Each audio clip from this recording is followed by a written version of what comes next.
Welcome to Dev Diary 03 for Clockworks Framework. Today I am going to be going over the guilds, the 12 major guilds. And to do that, there are some some subsystems that I'm going to have to talk about briefly. I'm not going to go into super detail on them, but I will show them so that it kind of makes sense as to what I'm talking about, what some of these abilities do, and how they correspond. So going into it, starting off with the guilds, alphabetically again, we have assassins, bards, cooks, gladiators, mechanics, pilots, servants, summoners, healers, hunters, investigators, and librarians. Actually, that's not alphabetical at all. I realize that now. Oh well. So, starting off with the assassins. Every time you get into a guild, when you select it when you're starting to create your character, you'll notice that they have the skills at the top. So for assassins, they choose one body fighting skill, so a fighting skill that goes under the body sub-attribute skill slots. Then they get 9 additional skills. You're allowed to choose 2 that go into your body sub-attribute, 2 into your mind, 2 into your senses, and 3 that can go anywhere. You also choose 4 masteries of the skills above, and then your knowledges. They automatically come with Underworld, Clans, Guild Politics, and then additional knowledge equal to Int. In this game, there are a set, I will go back for a second, a set of skills suggestions. These are not locked in. You can put in any skill you want. They don't have to be from this list. If you have a skill that you think really pertains to what you would train, you can use that. This is a system that really runs off of the more focused it is, the easier that task related to the skill will be. If you choose something more broad, then the storyteller, game master, DM, whatever, will choose a complexity and difficulty relationally to your broader skill. So yeah, this is basic skills. None of these, even the fighting skills, none of these are locked in. You can choose to have a knowledge of whatever you choose that is not strict. So getting back to the Assassins Guild, they are a stealth combat guild. They have some crafting ability, so they can craft traps. They also, much like you're used to in other various RPGs, they have an ability to deal increased damage from behind, except in this one it's a little bit different. Instead, they have a higher chance to hit. They reduce defense values by 5. That will make more sense again when I get to a later Dev Diary and really dig into my weird combat system. But essentially, defense is a resource, and if you run out, you enter into a defense break state. So in even player characters that aren't very combat focused, or NPCs that aren't very combat focused, can help reduce that defense state and make it easier for people to do damage. We'll get into that in a later Dev Diary. They can detect traps. They have special movement abilities. And as you're creating and moving through the ranks for your character in guilds, you choose 4 techniques and 4 teachings. Rank 5, you get to increase one of your stats, and at rank 10, you get a mastery. These sometimes increase the abilities above, so like Hidden Strike. If you have Backstab or Pinpoint or both, instead of just reducing the defense by 5, you reduce it by 15. Um, they also have, there's these movement abilities up here: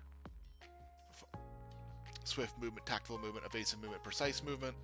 And depending on how many you have, the mastery gives you benefits, numerical benefits. So the effect, if you only have one of them, is multiplied by 4, by 3 if you have 2, and then so on and so forth, down to 50% increase if you have all 4 numerical benefit.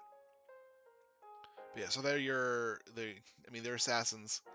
Yes, they are a seedier um, guild. They ended up in the 12 major guilds due to their great contributions to helping to bring down the Draug, which were the leading clan before the common era that this RPG takes place in. I'll get to that in a second. I went to the wrong one. Guilds. Bards Guild. The Bards Guild. The Bards, their skills, they have Artistry, Charm, and 1 Body Fighting skill. They get to choose 7 additional skills: 2 in Senses, 2 in Mind, 1 in Soul, and 2 miscellaneous. When reading these out, 1 Artistry skill, because it doesn't have a sub-attribute listed, you can put that in any relevant sub-attribute skill list that makes sense. Because this one lists where it needs to be, that fighting skill has to be in body, but it can be any fighting skill you want. Mastery, 1 of the Artistry skills has to be a mastery, 1 of the Charm skills has to be a mastery, and then you can choose 2 additional masteries from the other skills above that you chose, and then their knowledges, these get default, and then you choose additional knowledge equal to int. Every class will have that. And again, if it's not directly listed, then you can use one of the main knowledges, or you can create one of your own that makes sense for your character.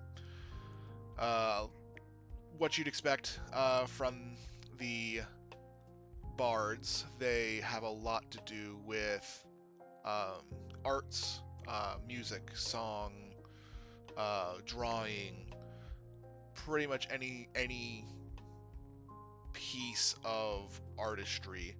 They are a major it's a major facet for them. They also have the ability to gain spells. They're not so focused that they get one of the 5 ones, the four guild created spells. They don't get those directly. They can choose those, but they just can. Again, you can choose among all of these. You get to choose 4 of them by the time you're rank 9. So you could choose to take 2 spell slots if you wanted, but you get 4 of these and then 4 of these over the course of your ranking. They are also one of the few that get the Study Abroad ability, which allows you to take techniques from other guilds. Prerequisites apply where applicable, because we don't.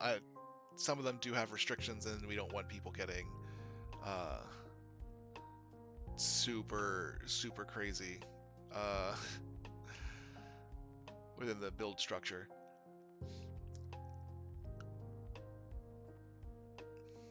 But yeah, a lot of the stuff has to do, like you said down here, their teachings, stealth, reducing the difficulty and complexity of stealth checks, charm checks, disguise check, linguistics, thieving, artistry,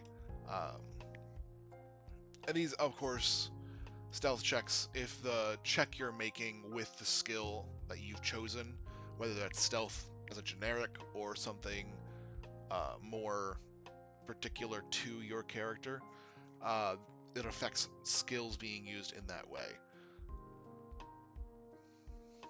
So like if you decide you want the skill Dazzle instead of Charm, but you're still using it in that same vein, you would still get the -1 difficulty and complexity. Since it comes up here, I will talk about this briefly. I'll show a few of them off. Styles. So spells, we went over before, but styles are new. They've been talked about a little bit, but not brought up, so I'm going to briefly go over those. There are a few listed styles. I've created a handful, and more can be created. They're very easy to kind of create in a sense. So first you get a stance. There's a stance you can go into in combat or social encounters. This one for the Berserker gives Pure Frenzy. It reduces defense, the Berserker's defense by 2, but they get +2 final result to attack, hit, and damage results, and they can stack this up to 5 times. It does cost soul points, which is a resource you have on your character. And this, if you wanted to stack it all 5 times, it would cost 25 SP. They have abilities. This one's Deep Hunger. They literally make themselves hungry. They gain a stress and 1 stress per minute between activation and eating. This hunger gives them +1 strength, but -1 int. Intelligence. The effect ends as soon as the Berserker eats. They gain an additional +1 and -1 to these stats when this ability has granted Berserker 4, 7, and 10 stress points. And then stress has to be healed normally, and they become incapacitated. Your stress drops below 11. And there's just abilities like that. A couple styles. I have the skittish style. This one's a lot less wordy. This is for if your character doesn't want to fight. This is the flight style essentially. So they can take a fight stance, which just makes them more. It makes them harder to deal fear to, intimidate, or charm. They can take the flight, which gives them a +1/5 defense while on the move. Normally, when you're actively moving, you're probably not taking a defensive stance, but when you are in the flight stance, you get to move more than 30 feet, and you get +5 defense for doing so.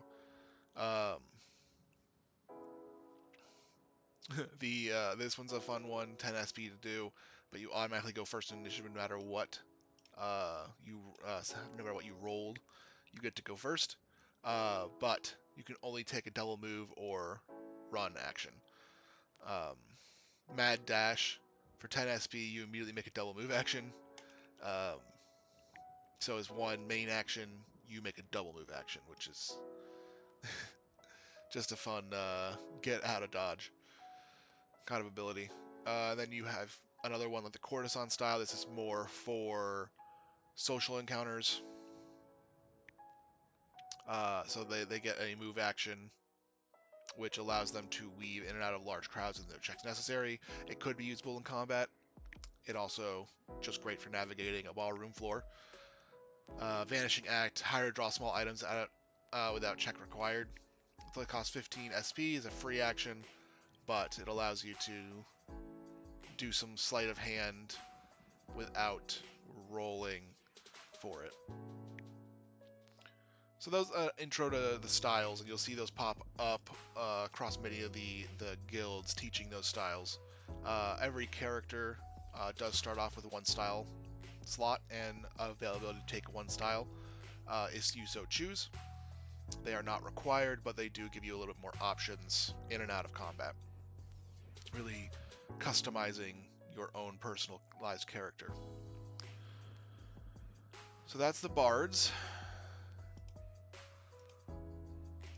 Cooks. This gets into another subcategory of mechanics.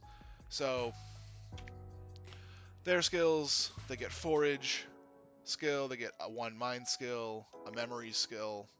So 1 sub-attribute mind, and that sub-attribute mind skill must be a memory skill. A body skill, improvised weapon, 1 medicine skill, 1 body cooking skill, 1 mind negotiation skill, 1 soulcraft skill, and then they get 3 additional skills. Their masteries have to be 1 cooking skill, 1 medicine skill, and 2 masteries. And their knowledges that they get before they choose extras are culture, pharmaceuticals, and chemistry. And as you might assume, this is actually about cooking in this game. There is a mechanic for creating dishes and getting bonuses for those dishes, so they have a lot of stuff that makes them better at doing so. if they cook the dish themselves. They also have resistance to certain effects, and they can gain additional. A lot of classes, guilds, have this extra SPE, extra SP 2.0, especially if they are a magic class or have a heavy requirement of this resource. So it is there on a lot of guilds to allow, if you feel like you just don't have enough, you can take, of your 4 techniques, you are able to take extra SP and extra SP 2.0 if you so choose. Um, then you got teachings, a lot of stuff relating cooking, medicine, putting, lacing food, so they have resistance to poison when dealing with and handling poisons. Um, they can dual wield cooking utensils and improvised weapons with a -2, with a lessened penalty to do so. Um, so you're ever in the kitchen and someone attacks you, you don't have your weapon on hand. Well, it's okay. Cooking utensils work. And then their masteries, food craft, dual effect, giving it multiple buffs. Renowned cook, reduce the cost of all ingredients by 3 resources. And then legendary cooking, you can gain the ability to identify and utilize legendary ingredients. That is a legendary magic, and legendary crafting is a sub mechanic within each of the different greater mechanics that are crafting or cooking or alchemy. Um, and those will get fleshed out. Since this is you to be rank 10 in any guild to get legendary, it's not something I've built out, just something I have there to be worked on, hasn't come out. But to really explain food culinary buffs, so you can only have one food buff at a time. At an appropriate time and need is consume this type of meal you are eating. You can only gain a food buff 3 times a day. The buff activates at the end of the meal, and the number correlates to stats. So when you look at it, you have, if you just eat prepared meat by someone who can properly cook, I guess. So if you fail a cooking check, or they fail a cooking check, you won't get the benefits. But if you succeed the cooking check, you'll get it. Duration in hours and the amount of cost. So it gives you +1 strength for 1 hour. This one cost a resource, but can give you +1 strength for 2 hours. And that's how a lot of these work. So you can take basic ingredients to give you a small buff over time. You can have a bigger meal to give yourself larger buffs. Feasts give even greater buffs. So like this grants a bonus to dexterity, health, and encumbrance for a period of time. The bonus is 2 for dexterity, 4 for health or wounds, 10 for encumbrance, and it lasts for 2 hours, and it costs 10 resources of ingredients, which is a lot of resources. It is very, very costly. Then you got banquets and greater feasts, and then divine banquet is the last one, which gives huge bonuses to many different abilities and stats.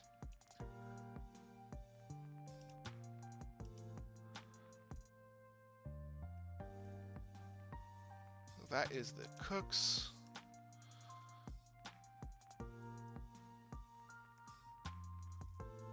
Bring up the gladiators. This is one of your combat's main focus combat guilds. They get intimidate, 1 mind awareness skill, 2 body fighting skills, a body athletic skill, a leadership skill, a negotiation skill, and then 3 skills, 2 in body and 1 wherever. They choose 2 fighting masteries and then 2 additional masteries, and their bases of knowledge are history, clans, and guilds, and then they get to choose additional knowledge like everyone else. A lot, like I said, combat, so everything here is really about dealing damage. There are crit levels. They can expend crit levels to add strength or dex for the remainder of the scene. Or they can expend crit levels to get themselves +5 defense. So if you're early in a fight, you could, let's say, everyone gangs up and drops the defense of a target. The gladiator goes up, and since they're in a defense break state, again, something I will denote more later, they go to hit. Because they're in a defense break state, they will get 1 level of crit for free. They may expend that to give themselves +1 strength or dex for the remainder of the scene. That way, it is easier for them to continue to deal damage and help maintain balance in the fight as the fight progresses. They have a lot of things that can do extra things depending on expending crit levels to do so. They also have things that just reduce penalties, so they can reduce offhand penalties by 2. They can increase range increments by 20 feet. And a lot of their techniques, they have things that, all pertaining to fighting. Reducing trip checks, grapple checks, rushing checks, sunder checks, disarm checks, making them easier. Reducing difficulty on brawl, light melee, heavy melee, a lot of combat focus. They also have their masteries. So again, heavy combat focus. They can drop an enemy and immediately move up to half the character's move speed and make another attack with +2 to hit. Whirlwind of Pride or Shame. They make a complex action against all targets around friend or foe. The first attack is made at +3, and each attack suffers a stacking -1 to hit. This removes from the +3 first. So whatever, you roll your sub-attribute pool to get successes, you add in any bonuses you have, and you get an additional +3 on top of that, plus your main attribute stat. And then every combat actor around the gladiator, the first one, that +3, second one will be a +2, second one will be a +1, +0, -1, so on and so forth, up until the 8th max hit. And it's called Whirlwind of Pride and Shame because Whirlwind of Pride, you activate it yourself. Whirlwind of Shame, it's activated by a crit fail. Devastating wounds. All crits cause critical injuries. Crit thresholds increase by 150%. This is it makes it harder to crit, but because you get that free level crit, this can end up being pretty disastrous when fighting into enemies. But again, this is the rank 10. You get the mastery at rank 10, so not something you get right away. The mechanics of the pilots, I'll have to take a second to describe another sub-mechanic of this game. There are vehicles. So mechanics and pilots will deal not only in creation of weapons, but will also deal in the creation of vehicles or the driving of vehicles. This is a basic write-up of one such vehicle. This is the motorcycle chassis. You have your vehicle stats over here on the left. You have the material that can be made out of that changes some of these stats. So wood gives you +2 speed, +1 maneuverability, but -2 durability, and it costs 1 resource. Then you have like engine. You can give it steam, clock conversion, or reaction engines. That also changes stats. You can give it fuel types. Water, which works with steam.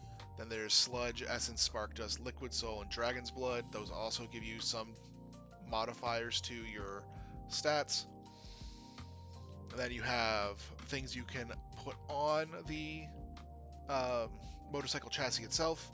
So you have the choice of putting a sidecar on, weapon attachments, extra armor, searchlights, extra tank, which is extra tank for fuel, strip down, weapon holsters, second,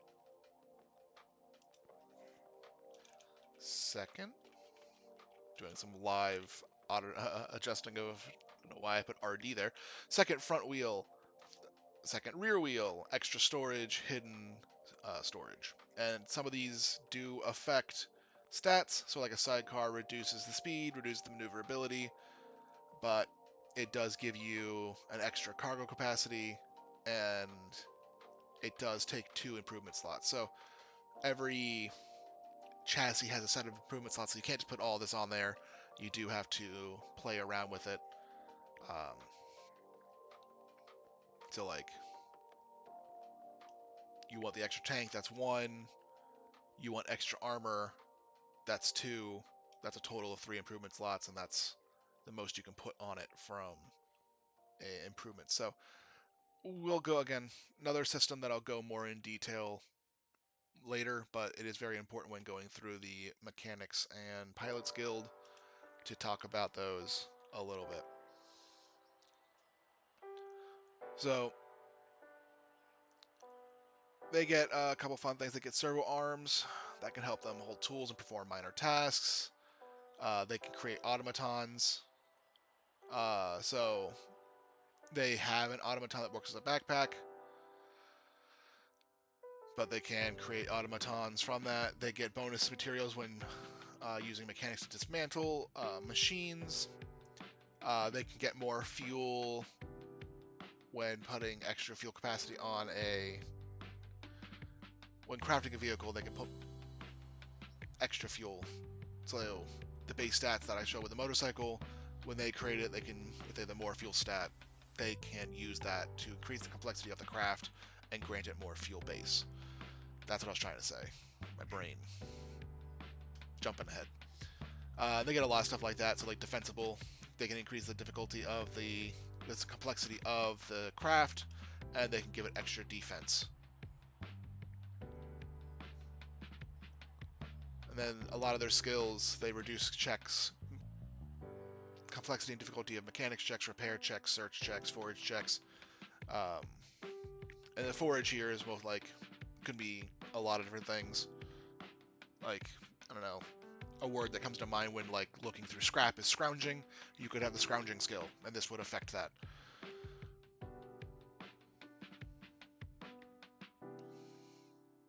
But then you have the masteries. Stable cores is related to automatons. They reduce the unstable rating on cores. This character crafts by 1. The higher level the core, the more unstable it is. So that is something master mechanics can mitigate to a degree. And then like wrenching the plans, they can locate and understand critical systems, structures inside a vehicle or structure. So let's say your party is having a fight on a train, heavily modified train. The mechanic, a master mechanic, may be able to locate the critical systems and structures to bring this train to a halt if need be. Anyone can technically do that, but the master mechanic does it with much higher success. Then we go into the pilots.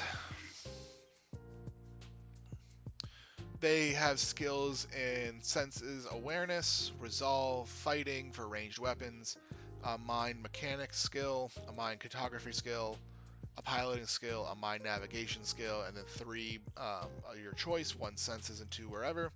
They have mastery in piloting, mechanics, and an additional 2 masteries where they so choose. Geography, technology, and mathematics are the base knowledge that they get, plus your additional knowledges. So a lot of that stuff is working with vehicles. So if you're in a ship-to-ship combat and you have targeting, -1 difficulty and complexity to bonus to called shots between ships or vehicles. There are airships in this world. There are trains, boats, lots of different types of vehicles.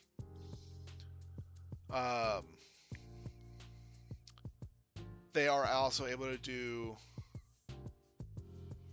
like called shots.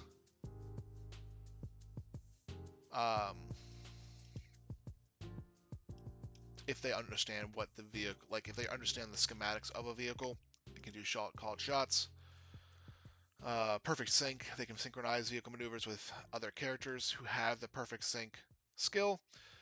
Successes are shared between them, so you essentially roll together and you take the successes collectively of all people who have perfect sync.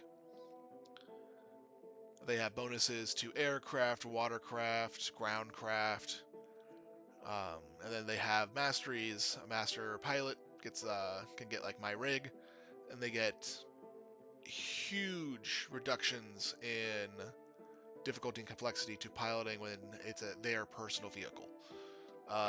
They also get improvised fuel. They can use almost any liquid as a low-grade fuel. So a master pilot always knows how to get their vehicle up and running. Soul Tamer. There are souls that can be tied to vehicles, much like the souls that can be tied to objects, items, weapons. They automatically treat the pilot as friendly unless they are given a reason not to. So if it's hostile to begin with, it won't become friendly, but otherwise they would just treat the pilot as friendly, which can have its boons in many ways. Souls tied to vehicles generally know the schematics of the whole build, so having Soul Tamer allows them to potentially pull schematics from a soul inhabiting a ship or vehicle. Whoop.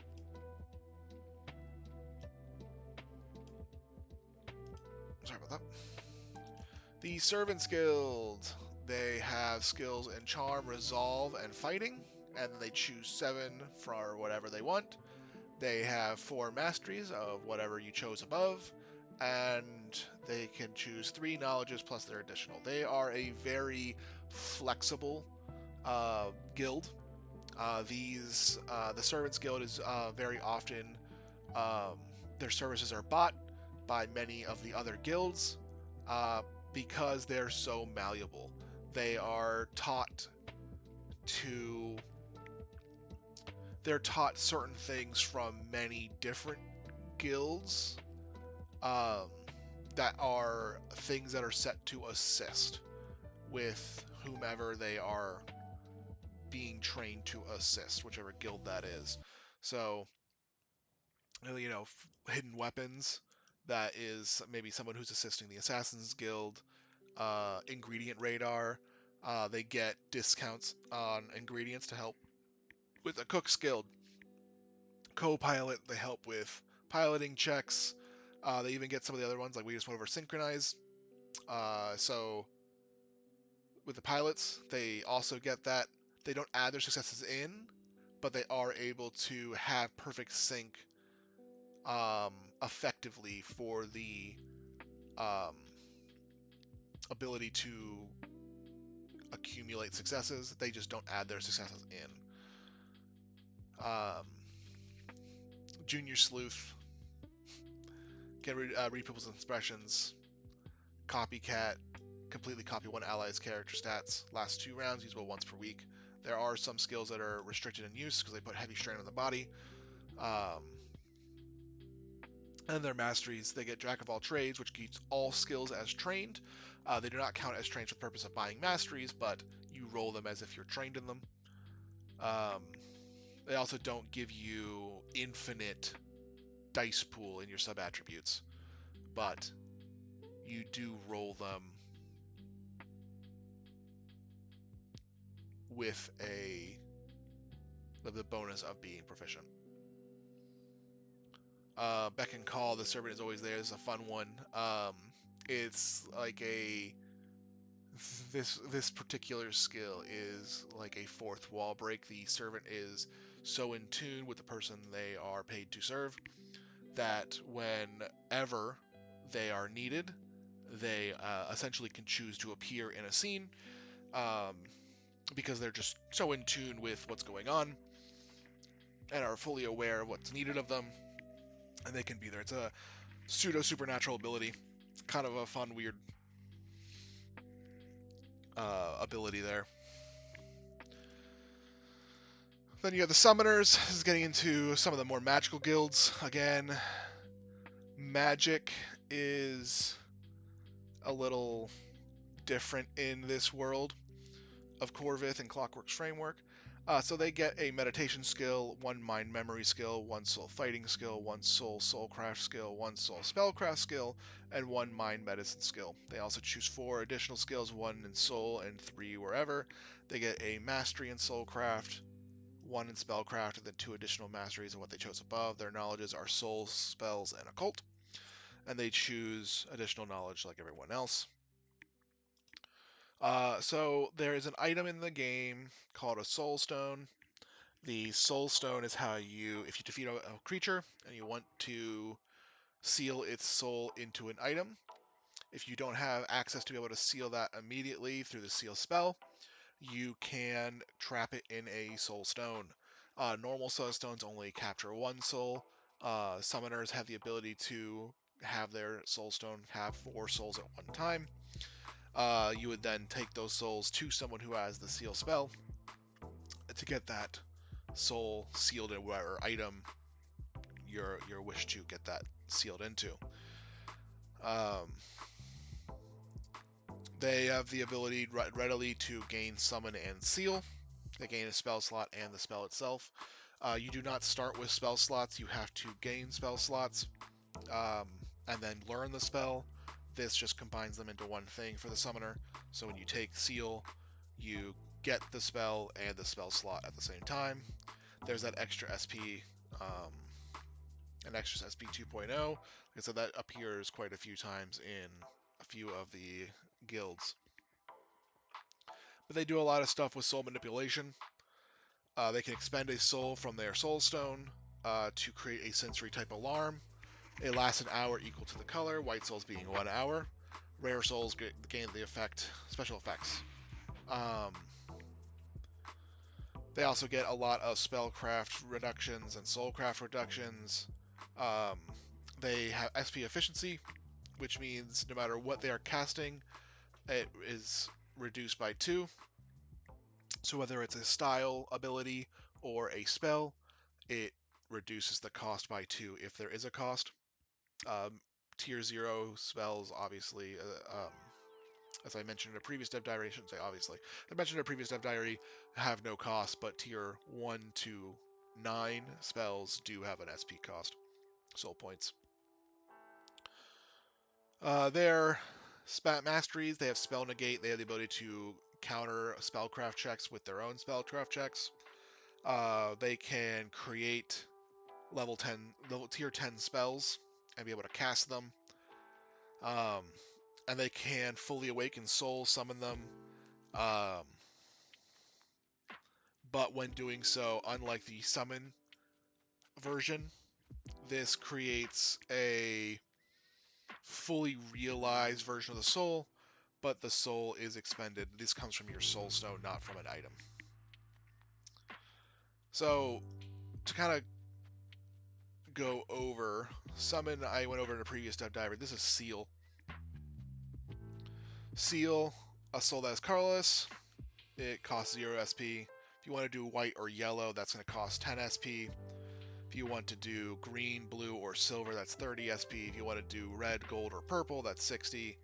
All the way down to Abyssal Black being 150 SP to be able to seal. These last two, the soul must resonate. So there's a sense of winning the soul over. Up until purple, it's not a huge factor, but when you get to platinum and higher, the soul must resonate or it will not take.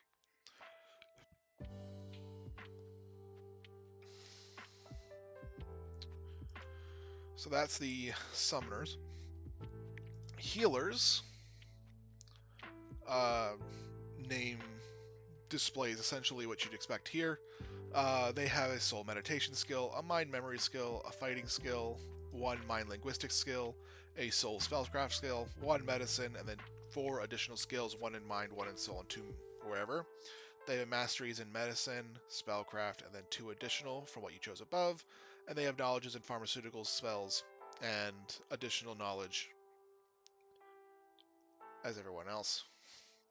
They can get the spell Healing Touch. This is the guild created spell for healing. There is a lost spell for healing as well. This is just the guild version, so ranks 0 to 5. They can get an additional spell slot for if you want to learn more spells. They have a lot of stuff that has to deal with, natural healing, magical healing, soul healing. So like, um, a lot of their techniques, dealing with foraging, dealing with spellcraft, medicine, even identifying poisons and identifying acids to help heal people. They also have potion and alchemical. So this popped up earlier because when I closed a page, it automatically flipped to this. But we'll go over those real quick. There are magical buffs, potions. So like Mind Up, which increases intelligence. Lucky Potion, which increases your favor. Um, you have favor as in the luck-related ability, not gaining favor with a guild or clan. Still need to reword that, figuring that out.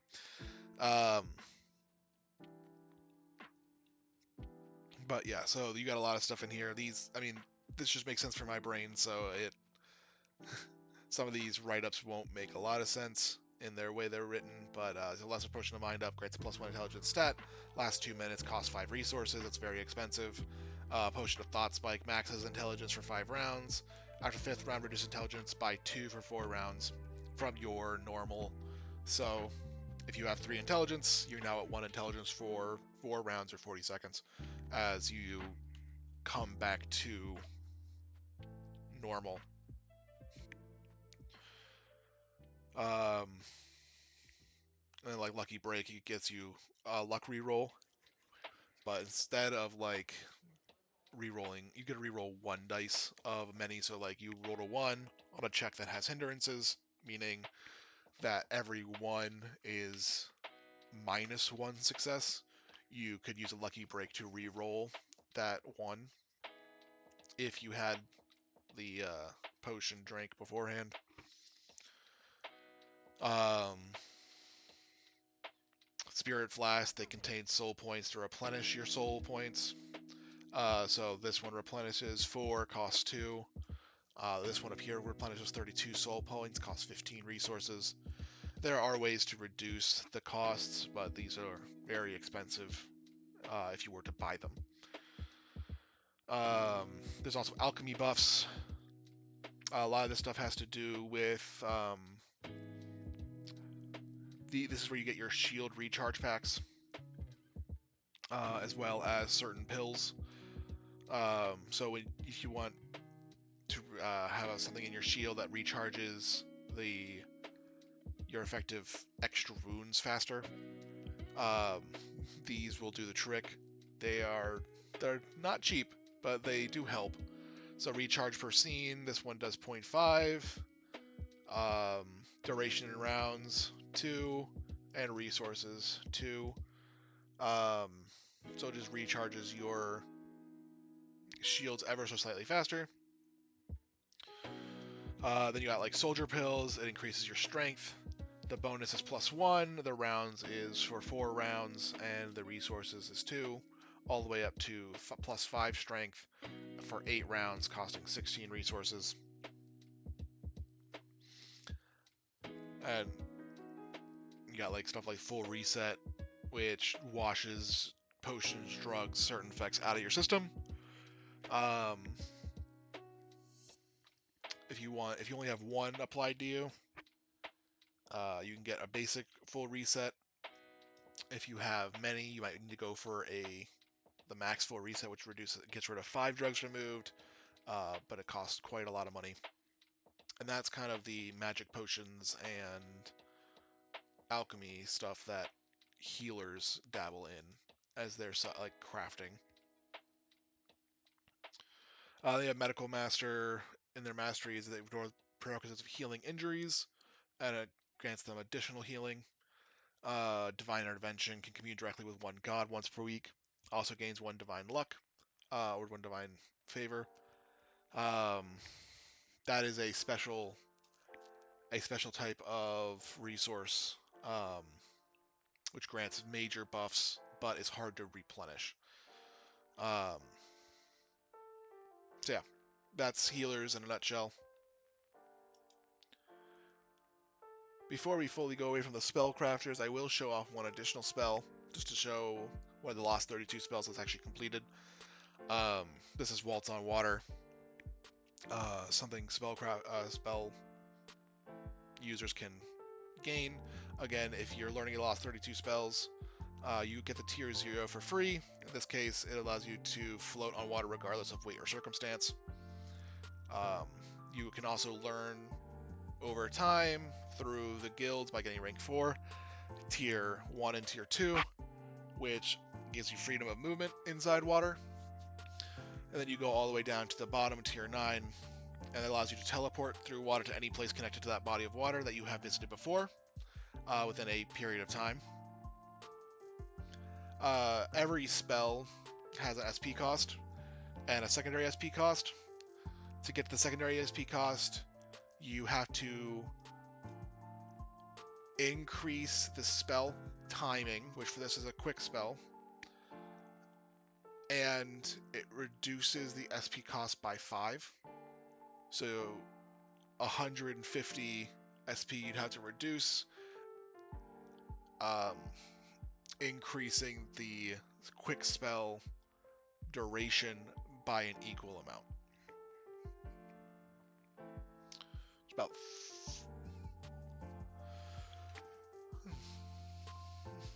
so that's kind of spells, and that's the healers. Getting into the final 3, we have hunters. Hunters, they have a resolve skill, 1 senses navigation skill, 1 senses taming skill, 1 mind soulcraft skill, 1 fighting skill ranged weapons, 1 fighting skill close combat. 4 skills in addition to that, 1 mind, 1 senses, 1 soulcraft, and 1 wherever you choose. They have masteries in navigation, but may choose their other 3 masteries from the skills they gain from above. And they have knowledge, geography, nature, mythology, and occult, and then can gain additional knowledge as everyone else. This is your other more combat focused of the 3 combat focused guilds, being assassins, gladiators, and now hunters. But they obviously focus more on hunting, animal control. They gain the ability to get a lot of style slots if they want to have different types of styles they run with. They also have access to the extra SP and extra SP 2.0 because style slots do use up quite a lot of SP. And their skill reductions have to do with hunting, stealth, awareness, cooking. As you out working and hunting, you have to cook for yourself, taming, foraging, lots of stuff like that. They also have the ability to negate terrain and elemental effects. And then you have their masteries down here. So like completely still, when not moving for at least 20 seconds, and adequately hidden, the hunter auto succeeds on stealth checks. This can be held for up to 24 hours. Every 4 hours spent completely still counts as a successful meditation check for recovering SP. You can use the meditation skill to recover soul points, but it does take a while to do so. But it is faster than waiting for it to replenish naturally. Butcher, when a creature would be brought below 0 wounds by the hunter, but it was not killed, the hunter may choose to deal extra damage equal to 2 times the creature's endurance, killing it, essentially. Mercy, when they bring a creature down below 0 with this skill, they can choose that the creature stays at 0, stabilizes, or remains unconscious. So, 2 different versions. One is a coup de grace, one is an auto-stabilize. Again, these are the high rank hunters. This is something you got to look forward to at max guild rank.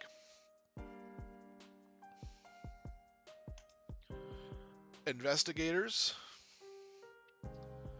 Investigators have 1 senses awareness skill, 1 fortune awareness skill, 1 senses search skill, 1 leadership skill, 1 mind negotiation skill, 1 mind fighting skill, and then they get to choose 4 additional skills, 1 fortune, 1 skill, 1 sense, and 2 miscellaneous wherever you want. They get mastery of awareness, search, and then choose 2 additional masteries of the skills above, and they get clans and guilds, psychology, and politics as their base knowledge, and can choose additional knowledges like everyone else. On the case, they gain 1 auto. So, an auto burst. this comes up a few times. It does still exist, and it is staying. Whenever you roll your dice, some abilities give you an auto burst. This means that even if you do not roll a 10, you would still roll a d4 and gain the burst successes from that. The 1, 2, or 3, depending on what was rolled. So they have that. Um, Lots of stuff about investigations, things you would normally put alongside, like some cop show references, like good cop, bad cop. Um, they also have a lot of stuff that deals with awareness, search, intimidate, ciphering, negotiation. And they also have some stuff that helps them with social checks with dealing with back alley deals or going undercover. Their masteries, Silver Tongue, they get -1 difficulty and complexity to any social check. This is across the board. If you're rolling a check for a social skill, in addition to any other abilities you may have, they get -1 difficulty and complexity to that social check. Could be intimidate, could be causing fear, could be, uh, you know, schmoozing it up. They get -1 default on all social checks, -1 and 1. Eagle Eye automatically critically succeed level 1 at awareness or search checks, usable once per day. So if there's something really important and this investigator really wants it to be seen once a day, they can just be like, I critically succeed at this. Um,